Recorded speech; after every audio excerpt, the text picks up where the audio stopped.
السلام علیکم پاکستان، میں ہوں آپ کی میزبان Malia Hashmi. Welcome to my YouTube channel. آپ سب کی پذیرائی کا، دعاؤں کا، محبتوں کا بہت بہت شکریہ. کل میں نے رزاق داؤد صاحب پر پروگرام کیا اور بتایا کہ کس طریقے سے چند مخصوص بزنس ٹائکونز کو فائدہ پہنچانے کے لیے رزاق داؤد صاحب کوشاں ہیں، اور کس طریقے سے پاکستانی عوام جو ہماری بیچاری مڈل کلاس جو دن رات سیونگز کرتی ہے کہ کوئی ڈیسنٹ ریزنیبل گاڑی خرید سکیں، وہ کس طریقے سے اس مڈل کلاس عوام کی جو سیونگز ہیں ان کا جنازہ نکال دیا گیا ہے، اور کیسے مطلب ہر دور میں یہ ہوتا رہا ہے. پیپلز پارٹی اور نون لیگ کے ادوار میں تو اس کی بنیاد رکھی گئی، لیکن اس بار چونکہ لوگوں نے ووٹ عمران خان صاحب کو دیا تھا اور دیا ہے، لہٰذا 2.5 سال بعد لوگ عمران خان صاحب سے سوال کریں گے، نہ کہ رزاق داؤد صاحب سے یا دیگر جو ان الیکٹڈ ممبرز ہیں کیبنٹ کے. ان سے کسی نے سوال نہیں کرنا. سوال ہوگا عمران خان صاحب سے کہ آپ کون کون سے وعدوں پر ڈیلیور کر پائے اور کن پر نہیں کر پائے. اس پر جس طرح سے آپ لوگوں نے مجھے سپورٹ کیا اور سچ کا ساتھ دیا اور وزیر اعظم صاحب تک ٹرو پکچر ہم سب نے مل کر رکھنے کی کوشش کی، اس پر آپ لوگ ایکولی تحسین کے مستحق ہیں. میری کوشش چھوٹی سی تھی، آپ کی کوشش زیادہ تھی جنہوں نے اس کو پھیلایا. اب ناظرین، آج ہم بات کریں گے ایک بڑا اچھا فیصلہ کیا ہے حکومت نے لیٹلی، جو پاکستان سٹیل مل کا جو سفید ہاتھی ہے، جو کہ صرف نقصان پہنچا رہا ہے ہمارے قومی خزانے کو، جس نے ایک دھیلے کا بھی فائدہ نہیں دیا بلکہ 550 ارب روپے کے نقصان پر وہ کھڑی ہے اینٹی. مشرف صاحب کے دور میں منافع بخش اینٹی پاکستان سٹیل مل پیپلز پارٹی کے دور میں ایک خسارے میں چلی گئی، نقصان میں چلی گئی، اور پھر نون لیگ کے دور میں تو اتنا بیڑا غرق ہو گیا کہ انہوں نے 2015 جون 2015 میں اس کو بند کر دیا، اور تب سے لے کر آج تک خیر سے گھر بیٹھے تنخواہیں مل رہی تھیں لوگوں کو. جس وقت جون 2015 میں اس کو بند کیا گیا اس وقت 14,753 امپلائیز تھے، جبکہ اس وقت 9,305 امپلائیز ہیں جن کو گولڈن شیک ہینڈ کے ذریعے جن سے جان چھڑوائی جا رہی ہے. اور پاکستان دنیا کا واحد ملک ہے جہاں 2 کام آپ کو ہوتے نظر آئیں گے جو پوری دنیا میں آپ کو نہیں ہوتے ہوئے نظر آ سکتے، کسی کونے میں دنیا میں آپ کو نہیں مل سکتے. 2 کام جو یہاں پہ ہوتے ہیں، ایک بغیر کام کیے، بغیر محنت کیے، گھر بیٹھے تنخواہ لینے والے لوگ. جس وقت حکومت اس ادارے سے جان چھڑانا چاہے کہ یہ سفید ہاتھی ہے اور یہ ہماری معیشت پر ایک بوجھ بن گیا ہے، تو اس پر بجائے اس کے کہ الٹا شرمندہ ہوں کہ ہاں واقعی ہم 5 سال سے گھر بیٹھے ہوئے ہیں. بے شک پچھلی حکومت جو نون لیگ کی تھی، بے شک اسی نے بند کی تھی سٹیل مل، لیکن یہ ایک غلط بات ہے کہ ہم نہ کام کر رہے ہیں اور مفت کی تنخواہیں لے رہے ہیں. اس کے باوجود 23 لاکھ روپے ہر امپلائی کو ملے، 23 لاکھ روپے ہر ملازم کو دیے گئے، 20 ارب روپے کا بجٹ اس کے لیے مختص کیا گیا. اس کے باوجود کوئی خوشی نہیں ان کو اس بات کی کہ چلو ہم بڑے فائدے میں چھوٹ رہے ہیں، اور الٹا شور مچا رہے ہیں. دوسرا کام ناظرین جو بڑا عجیب و غریب ہے، جو صرف ہمارے ملک میں نظر آتا ہے، آپ کو چند سوڈو انٹلیکچوئل لبرلز آپ کو یہ کرتے ہوئے نظر آتے ہیں،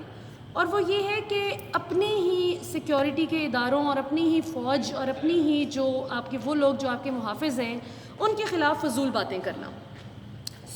آپ کبھی بھی امریکہ میں، انگلینڈ میں، آپ کبھی بھی CIA، پینٹاگون کے خلاف کسی بھی ایک سٹیزن کو بات کرتے ہوئے نہیں دیکھا ہوگا آپ نے. سوال ہی پیدا نہیں ہوتا، ایسا ہو ہی نہیں سکتا، وہ بندہ وہاں پر رہ ہی نہیں سکتا جو کہ اپنے سیکیورٹی کے اداروں پر حملہ کرے. لیکن یہاں پر آپ نے دیکھا کہ ایک فیشن بن گیا ہے کہ جو شخص جتنا زیادہ فوج کے بارے میں فضول باتیں کرے گا، اپنے سیکیورٹی کے اداروں پہ فضول بات کرے گا، یا جس طرح جو شخص پولیس کی ڈسرسپیکٹ کرے گا، جس طرح ہم نے ایک خاتون کو بھی ریسنٹلی دیکھا کہ کس طرح وہ دھونس جما رہی تھی اپنے شوہر کی پوزیشن کا، یا پھر ہم نے ابھی ریسنٹلی دیکھا کہ کس طرح ملک ریاض صاحب کی فیملی نے جو اپنی پاور ایکسرسائز کی. اس بات سے قطع نظر کہ وہ کیس کیا تھا، وہ تو خاتون پھر پتہ چل گیا نا عظمیٰ خان کہ وہ خود ہی مطلب پوری طرح سے چور تھیں، تبھی وہ مان گئیں اس سارے پیسے کے لین دین پہ. ادروائز جو شخص اصول پہ کھڑا ہو تو کبھی بھی نہیں مانتا پیسے پہ اپنا سودا کرنا. قصہ مختصر یہ ناظرین کہ اس وقت اب وقت آ گیا ہے کہ ہماری عوام جو اتنی باشعور ہے ماشاءاللہ، جس طریقے سے آپ نے مجھے کل کی ویڈیو پہ رسپونڈ کیا، آپ یقین کریں کہ مجھے اتنی تسلی، خوشی اور حوصلہ افزائی ہوئی ہے میری کہ یار میری قوم سمجھتی ہے چیزوں کو. اس بات سے قطع نظر کہ ووٹ کسے دیا انہوں نے، ان کو سوال کرنا آ گیا ہے، جس کا میں پورا کریڈٹ عمران خان کو دوں گی کہ انہوں نے اس قوم کو شعور بھی دیا اور سوال کرنے کا طریقہ بھی سکھایا. لیکن ایک کام جو اب عمران خان صاحب کو کرنے کی ضرورت ہے، بلکہ 2 کام انفیکٹ، وہ یہ ہیں. سب سے پہلے تو یہ کہ احتساب کے عمل کو تیز کریں. دیکھیں اگین جیسے میں نے ویڈیو کے شروع میں کہا کہ لوگوں نے 2-2.5 سال بعد رزاق داؤد صاحب سے یا جو دیگر ان الیکٹڈ ممبران ہیں کیبنٹ کے ان سے نہیں پوچھنا کہ آپ نے کیا کیا یا کیا نہیں کیا. People are going to hold Imran Khan accountable for everything. سو اگر لوگوں نے عمران خان کو ووٹ دیا ہے تو عمران خان صاحب کو پھر ہیل ہیو ٹو انشور کہ ٹھیک ہے نیب پر کوئی پولیٹیکل پریشر نہیں ہے like the bad old days جس طرح پہلے ہوا کرتا تھا, مان لیا, لیکن آپ ان کو اکاؤنٹیبل ٹھہرائیں. یہ کیا طریقہ ہوا کہ 2 گھنٹے بلی چوہے کا کھیل کھیلا جا رہا ہے, اور کس کی جرت کہ وہ نیب کے اندر سے کوئی شخص شہباز شریف صاحب کو الرٹ کرتے اور انفارم کرتے کہ میاں صاحب آپ کو پکڑنے کے لیے آ رہی ہے ٹیم. سو یہی کام اگر فوج میں ہوا ہوتا تو انہوں نے مرغا بنا کے اس کو الٹا لٹکا دیا ہوتا اب تک. سو یہ چیز ہے کہ یہاں پہ اکاؤنٹیبلٹی کو خان صاحب انشور کریں, آپ کروائیں. آپ سربراہ ہیں, آپ وزیر اعظم ہیں. ٹھیک ہے کہ آپ نواز شریف یا زرداری کی طرح فرعون نہ بنیں کہ آپ کہیں کہ جی میں اللہ معاف کرے کو سپر ہیومن چیز ہوں اور میرے آگے کسی کی کیا جرت کے بولے, نہ غرور کریں. لیکن کم از کم اپنے عہدے کی جو پاور ہے اس کو سمجھنے کی کوشش کریں کہ آپ کو اللہ تعالیٰ نے اگر ایک عہدہ دیا ہے, ایک مقام دیا ہے, وہ اس لیے دیا ہے کہ آپ عوام کے انٹرسٹ کو پروٹیکٹ کر سکیں. سو کوئی آپ کو گھبرانے کی ضرورت نہیں. اسلم میجورٹی بڑی بڑی ملکوں میں لوگوں کو اسلم میجورٹیز ملتی ہیں اور وہ کر جاتے ہیں, بریو ڈیسیجنز لے جاتے ہیں. یہ کوئی ایسی بات نہیں ہے جو لوگ آپ کو ڈراتے ہیں. سو ناظرین, یہ جو اسٹیل مل پر ہم بات کریں گے کہ یہ 550 ارب روپے کا خسارہ ہو رہا تھا, اور ابھی یہ حکومت نے بڑا مطلب کھلے دل سے ایک اچھا فیصلہ کیا ہے کہ 20 ارب روپے ایلوکیٹ کر کے اس میں 23 لاکھ روپے ہر امپلائی کو دے کر 9350 امپلائیز کو گولڈن شیک ہینڈ کے بعد الوداع کیا جا رہا ہے. اب یہ کتنی عجیب بات ہے کہ نہ پیپلز پارٹی جو کہ مشرف دور کے بعد اس کو خسارے میں لے آئی منافع سے, مشرف دور میں منافع میں تھی یہ, اس کو پیپلز پارٹی اپنے دور میں خسارے میں لے آئی. اور پیپلز پارٹی دور کے بعد نون لیگ کے دور میں تو ایسا بیڑا غرق ہوا جو میں نے آپ کو بتایا کہ جون 2015 میں انہوں نے بند کر کے اسے 14,753 امپلائیز کو گھر بیٹھے تنخواہیں دینی شروع کر دی. اور اب جب عمران خان اس سے جان چھڑانا چاہ رہے ہیں تو ان کو سارے قصوروار ٹھہرا رہے ہیں. مانا کہ عمران خان صاحب نے ماضی میں یہ کہا تھا کہ ہم اس کو ٹھیک کریں گے, تو یہ ٹھیک کرنے کا ہی طریقہ ہے نا. یہ تو نہیں انہوں نے کہا تھا کہ ہم جس طرح اسد عمر صاحب کا بھی لوگ کلپ چلا رہے ہیں, جیسا عمران خان صاحب کا کہ جی ہم پرائیویٹائز نہیں کریں گے. مانا کہ ان کو اس وقت ذہن میں ہوگا کہ ہمیں پرائیویٹائز کرنے کی ضرورت نہیں, ہم ایک اچھی پروفیشنل ٹیم لے آئیں گے جس سے ہو سکتا ہے, لیکن انہوں نے دیکھ لیا نا نیب کا حال, آپ نے دیکھ لیا. تو اگر ایک آپ کا پلان اے نہیں ورک کیا, اور اگر پلان بی کے ذریعے بہتر طریقے سے لوگوں کو مفت تنخواہیں دینے کی بجائے ایک ہی دفعہ کچھ پیسے دے کر ان کو ٹھیک ٹھاک پیسے 23 لاکھ روپے دے کر سائٹ پہ کیا جا رہا ہے, جس میں بہت سے امپلائیز ایسے ہیں جو سائٹ بزنس چلا رہے ہیں, جو گھر بیٹھے ہوئے تھے اور کام کر رہے تھے, کیونکہ یہ تو پینشن کی طرح کا انہوں نے حساب کتاب اپنا سمجھ لیا تھا. سو ناظرین, بات یہ ہے کہ اگر ایک شخص کوشش کرے کہ ادارے کو واپس ٹھیک کرنے کی, تو کیوں نہ اس کو سپورٹ کیا جائے. ہاں, اگر اس کو پرائیویٹائز کرتے ہوئے کوئی 2 نمبری کی جاتی ہے, اگر رزاق داؤد صاحب یا کسی ایسے شخص کے دوست کے حوالے کر دی جاتی ہے کہ ہاں تم جیسے مرضی اس کو چلاؤ, اور اس کو کم داموں پر بیچ دیا جاتا ہے اور سرکار کو نقصان ہوتا ہے, سرکاری خزانے کو نقصان پہنچتا ہے, پھر شاید میں سب سے آگے کھڑی ہوں گی اس چیز پر اعتراض کرنے میں, احتجاج کرنے میں اس کے خلاف, جیسے میں نے کل بات کی.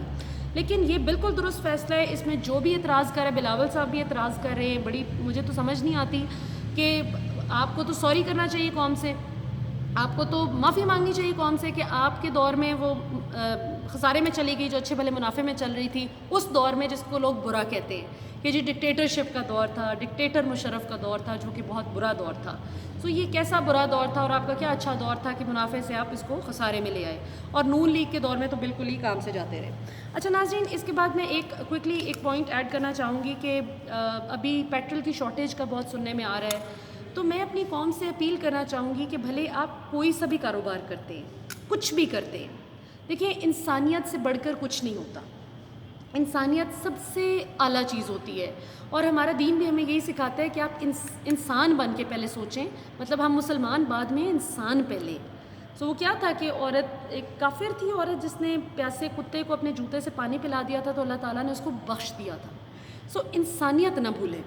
یہ کیا بات ہوئی کہ حکومت جب آٹا سستا کرے تو تاجر آٹا غائب کر دیں, جب پیٹرول سستا ہو تو پیٹرول پمپ اونرز اور پیچھے جو آئل ٹرمینلز والے ہیں وہ تیل کی بندش کر دیں کہ جی ہم کیوں سستا بیچیں. اسی طرح رمضان المبارک میں کیسی شرم کی بات ہے کہ باہر کے ممالک میں بغیر کسی کے کہے وہ لوگ سستی کر دیتے ہیں چیزیں کہ یہاں پہ مسلمانوں نے روزے رکھنے ہیں تو ان کو ڈسکاؤنٹڈ پرائس پہ چیزیں دیں. یہاں پہ الٹا حکومت زبردستی کوشش کر رہی ہوتی ہے کہ جی سستی چیزیں دیں, ڈسکاؤنٹ پر دیں, اور اس پر بھی لوٹ مار چل رہی ہوتی ہے. اس پر بھی جہاں جہاں داؤ لگتا ہے جس دکاندار کا, وہ اتنا زیادہ عوام کی کھال اتارتا ہے. اور پھر ہوتا کیا ہے, جو شخص مہنگی چیز بیچتا ہے جان بوجھ کے ناپ تول میں کمی کرتا ہے, جو اب وہ حدیث بالکل صحیح سمجھ آتی ہے, 100% درست بات ہے. حضور صلی اللہ علیہ وسلم نے جو فرمایا کہ ناپ تول میں کمی نہ کرو, قرآن پاک میں بھی اس چیز سے منع کیا گیا ہے. تو اب سمجھ آتی ہے کہ کیوں آپ اپنا جو بھی چیز بیچ رہے ہیں اس کو بیچتے ہوئے جب آپ ناپ تول میں کمی کرتے ہیں, فار ایگزامپل پیٹرول ہے یا آپ کا پھل ہے, سبزی ہے, گوشت ہے, کچھ بھی بیچتے ہوئے جب آپ ناپ تول میں کمی کرتے ہیں, آٹا, چینی, گھی, نمک, کچھ بھی, سو آپ جس وقت بیمار پڑتے ہیں اور ڈاکٹر کے پاس جاتے ہیں تو پھر ڈاکٹر بھی کھال اتارتا ہے. اب اس ڈاکٹر کے بچے جب ٹیچر سے پڑھتے ہیں تو ٹیچر اس کی کھال اتارتا ہے. اب ٹیچر کا بچہ جو ہے وہ جب کسی اکاؤنٹنٹ کے پاس جائے گا کل اپنے مسئلے کے لیے تو اکاؤنٹنٹ اس کی کھال اتارے گا. جب اس اکاؤنٹنٹ کے خاندان کو کوئی لیگل مسئلہ آئے گا تو وکیل اس کی کھال اتارے گا, اور آگے پھر مطلب آگے سے آگے چل یہ کام چلتا ہے. تو خدا کے لیے کہیں اس چین کو توڑیں. یہ کھاتا ہے تو کھلاتا بھی ہے کا کانسیپٹ, نواز شریف اور زرداری بحیثیت انسان ہمیں ان سے نفرت نہیں ہے, بحیثیت کانسیپٹ ان کی جو آئیڈیالوجی ہے ہمیں اس سے اختلاف ہے. سو اگر ہم نے بھی وہی کام کرنا ہے بحیثیت قوم جو وہ لوگ کر رہے تھے ایک بڑے لیول پہ, سو ان کو اگر کھربوں پہ ہاتھ پڑا تھا وہ کھربوں لوٹ رہے تھے, اور ہمارا اگر 100 سینکڑوں ہزاروں لاکھوں پہ ہاتھ پڑ رہے تو ہم وہ لوٹ رہے ہیں, تو پھر کیا فرق ہے ہم میں اور ان میں. سو اس وقت قوم کو ریٹروسپیکٹ کرنے کی, انٹروسپیکٹ کرنے کی ضرورت ہے کہ ہم من حیث القوم کہاں کھڑے ہیں, ہمیں کیا کرنے کی ضرورت ہے, اور صرف حکومت پہ نہ ہم چھوڑیں. اور دوسری طرف حکومت کو بھی اپنی ریٹ قائم کرنے پڑے گی, ریاست کو ریٹ قائم کرنے پڑے گی اپنی. یہ کوئی بات نہیں ہے کہ آپ نے ایک پالیسی بنا دی, جس طرح نیب کو جی ہم نے امپاور کر دیا, کوئی پولیٹیکل پریشر نہیں ہے بھائی, ان کو اکاؤنٹیبل ٹھہراؤ. ریاست کا کام کیا ہے کہ اگر اس نے اکاؤنٹیبل نہیں ٹھہرانا. اسی طرح جو رزاق داؤد صاحب کا بھی میں کل پورا آپ کو قصہ بیان کیا تھا, اس میں خان صاحب یہ کر سکتے ہیں کہ وہ ان کو اکاؤنٹیبل ٹھہرائیں. یہ کوئی بات نہیں, ان کی کہانیوں میں مت آئیں, وہ تو آپ کو 10,000 کہانیاں سنائیں گے, وہ آج کے تھوڑی ہیں. اور کیا وجہ ہے کہ ان کو مشرف کے دور میں نکال دیا گیا تھا کیبنٹ سے؟ کوئی تو وجہ ہے نا کہ رزاق داؤد صاحب کو نکالا گیا تھا مشرف کی کیبنٹ سے. اچھا ایک اور بات ناظرین, یہ مشرف صاحب کے ساتھ بھی جو رزاق ان کا افتخار چودھری صاحب کا مسئلہ ہوا تھا وہ اسی اسٹیل مل پر ہی ہوا تھا. سو اسٹیل مل ایک ایسا ان کی بون آف